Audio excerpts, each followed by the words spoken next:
Enhancing your ability to breathe vastly improves your strength output, your power output, your endurance, your stamina, even your coordination, your ability to remain more calm, and your ability to reclaim your athleticism when you've gone so far that's like you just can't catch your breath, you're so exhausted, but you have this momentary reprieve. Something you can do to enhance your ability to breathe is to keep it entirely nasal. Now, a lot of people are taught in a wide spectrum of athleticism to breathe in through their nose and out through their mouth. And there's a reason for that, but largely we can consider that to be just something that was made up. It is a pattern, it's easy to coach to do, but if we keep it to 100% nasal breathing, we can actually maximize our oxygen intake. So your body's ability to utilize oxygen. So entirely, and keeping your mouth shut. Easiest way to understand this, guys, is your mouth is made for eating, your nose is made for breathing. And yes, you can breathe through your mouth, but you can also drink through your nose. It is possible to do that. I don't recommend it. Your nose is made for breathing. Your mouth is made for eating. That's its primary purpose. We want to capitalize on that as much as possible. So something that we want to try doing is when you're actually working out, when you're doing your fitness, when you're doing your sport, when you're in competitions, practice keeping your mouth shut. Tape it shut if you have to, but breathe entirely through your nose. This is kind of what breathing masks do, but when you're using a breathing mask, you still can and probably will be breathing through your mouth. Now, in order to make yourself better at nasal breathing, what we want to be able to do is actually breathe into our rib cage and our belly much more effectively. So check this out. Here's my hands right on the side of my ribs. If I breathe in, my rib cage expands. For a lot of people, especially when you've been living your life hunched over for quite a while and your rib cage it gets stuck, it gets bent, you're literally bent out of shape, and it becomes really stiff in that position, and you can't belly breathe, so your insides are quite stuck up as well, they're quite stagnant, and you get used to, you're breathing very shallow, you're breathing a lot of reps per minute, so you have a higher ventilation, which means your body by default is going to be a lot more stressed out, and we don't want that. What we can do to help with this and to make it a lot easier for you to nasal breathe so that you can uptake a hell of a lot more oxygen much more effectively, and therefore you can have a massive amount more performance.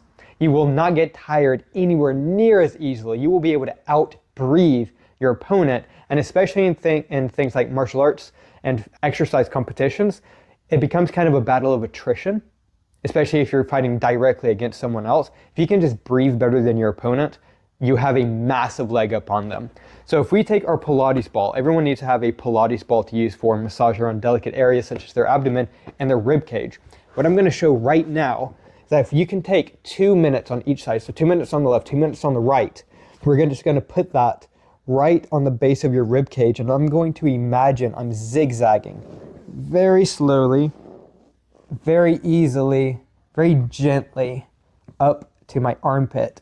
And I want to have a 2-minute timer going where I'm just zigzagging up, down, and then slowly making my way back up.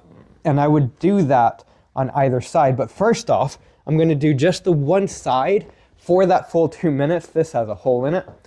And then I'm going to breathe. And I just want to feel what it feels like to breathe into one side versus the other. Now, what you're going to feel, guys, is that one side feels loose. It feels light. It feels like, hey, this can actually move, where the other side suddenly, this has been normal, but this feels tight, it feels stiff, it feels like it doesn't want to move as well. This is what you're aiming for, and this is what you want your whole body to feel like, having that lightness to it. And so you're going to be able to breathe a hell of a lot better after doing this. So I'd recommend doing this before like your Brazilian Jiu-Jitsu training, and get used to training, holding your mouth shut, breathing entirely through your nose. 100% nasal is the aim for as long as possible, up until the point of you feel like you're suffocating. If you suffer with chronic pain, chronic injuries, athletic injuries, I have got you covered. My name is Ethan Hammond, and I am a strength and rehab specialist. I work with people who want to return to sport and fitness, but feel that they can't because of pain and injuries. I've helped people with conditions such as lower back pain, ACL tears, shin splints, neck pain and chronic headaches, and so many more things.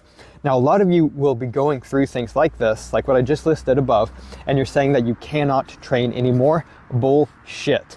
You have got to train, and you've got to train right. Train or complain, that is the way this works.